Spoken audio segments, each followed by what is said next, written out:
अस्सलामुअलैकुम वरहमतुल्लाहि वबरकातुहू। मैं सच आपकी खिदमत में हाजिर। उम्मीद है आप सब लोग खुशबाश होंगे। आज की इस वीडियो में हम ये देखेंगे कि हम किस तरह स्टूडेंट लाइफ में जो है यहाँ पे हमारे पाकिस्तान की जो बैंकिंग सिस्टम है यहाँ पर भी स्टूडेंट लोन्स जो हैं वो दिए जाते हैं। ठीक है, आप अपने किसी भी बैंक से रब्ता करें। आप अगर आपके पास एजुकेशन करने के लिए पैसे नहीं हैं तो आप लोन भी ले सकते हैं जिसकी आप किस्तें जो हैं भरते हैं। ठीक है, आज हम डिस्कस करने वाले हैं how to refinance student loans. ठीक है, अब यहाँ पे नीचे जो है जो रूल जो आया है बेसिकली ये आया है यूएस से। ठीक है, यूएस और इंटरनेशनल जितने भी कंट्रीज़ हैं उनमें ये रूल अप्लाई किया जाता है स्टूडेंट्स के लिए जिनमें कम क्रेडिट के ऊपर भी वो स्टूडेंट लोन्स अप्लाई करके उसे अप्रूव ले सकते हैं। अब यहाँ पर है how to refinance student loans और विद बैड क्रेडिट रेडिट वगैरह यहाँ पे सब दिया हुआ है। अब मैं यहाँ पे सिंपल जाता हूँ how to refinance student loans में और यहाँ पर आप फर्स्ट स्टेप्स देखते हैं। मैं ये इसे ओपन कर लेता हूँ। ये देखें, how to refinance student loans in 7 steps. 7 steps के अंदर आप कैसे रिफाइनेंस कर सकते हैं। तो यहाँ पर इन्होंने 7 स्टेप्स दिए हैं जिनका आज हम ओवरव्यू करेंगे।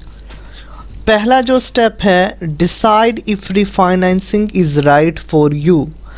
सबसे पहले तो ऑफ कोर्स आपको डिसाइड करना है कि आपको जो है लोन लेना है या नहीं लेना। अगर आपको लोन लेना है तो आप जो है उसके ऊपर कायम रहें और अपने बजट और क्रेडिट को जहन में रखें। यहाँ पे सिंपल लिखा हुआ है, refinancing can make sense if it can save your money but not everyone should refinance. You will need strong credit and financing to qualify for the lowest rates and meet a refinance lender's eligibility criteria।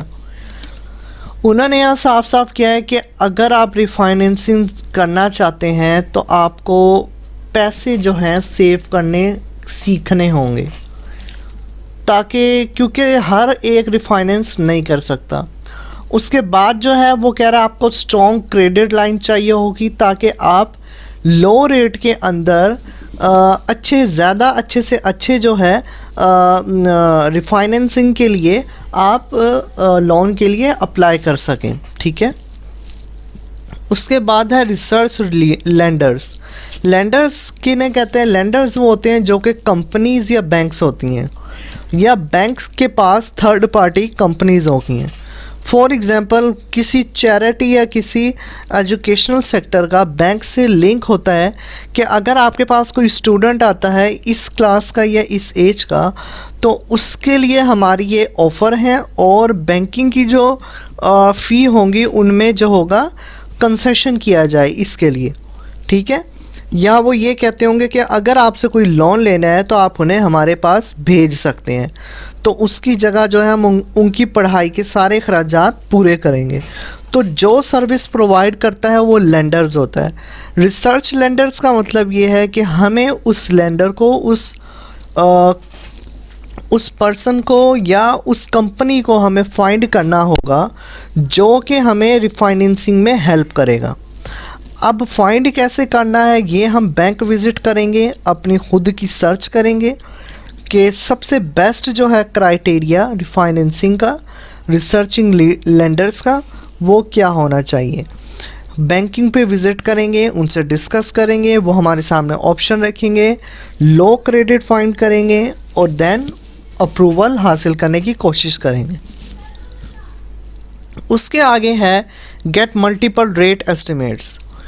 आपको multiple different rates मिल सकते हैं, कुछ ज़्यादा भी हो सकते हैं, कुछ कम रेट पे भी आपको लोन मिल सकता है या फिर आपको मीडियम रेंज पे भी, कुछ आपको मंथली की रेंज पे मिल सकते हैं जिसमें आपको वापस जो है रिफाइनेंस करके अपनी मंथ में भी देना हो सकता है, आपको ईयर में भी देना हो सकता है या वीक्स में भी देना हो सकता है, वो आपके ऊपर डिपेंड है।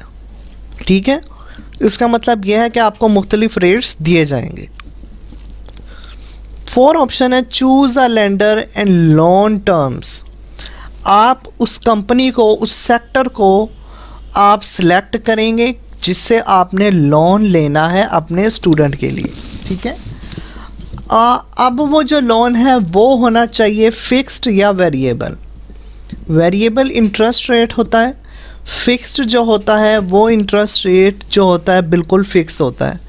कि फॉर एग्ज़ाम्पल अगर मैं आपको स्टूडेंट लोन देता हूँ एज अ कंपनी, तो आप कहेंगे कि मैं आपको 10,000 या 5,000 जो है पर मंथ फिक्स्ड पे करूँगा, ठीक है।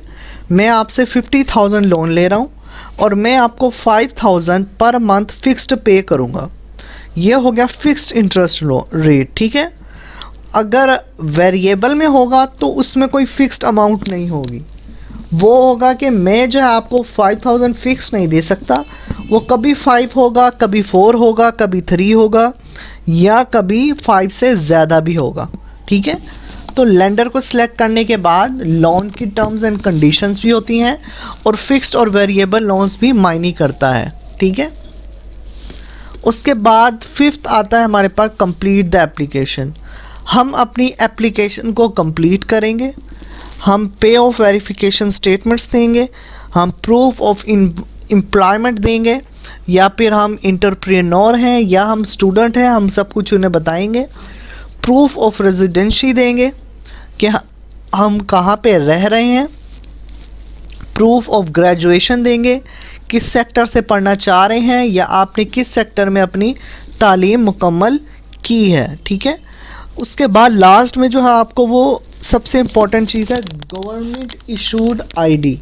वो आपसे पासपोर्ट या आपका आईडी मांगेंगे, ठीक है, जिसके मुताबिक वो आपको आइडेंटिफाई करके आगे प्रोसीड कर सकेंगे आपकी एप्लीकेशन को। उसके बाद आ जाता है sign in the final documents. जैसा कि मैंने आपको बताया वो आपको फॉर्म देंगे।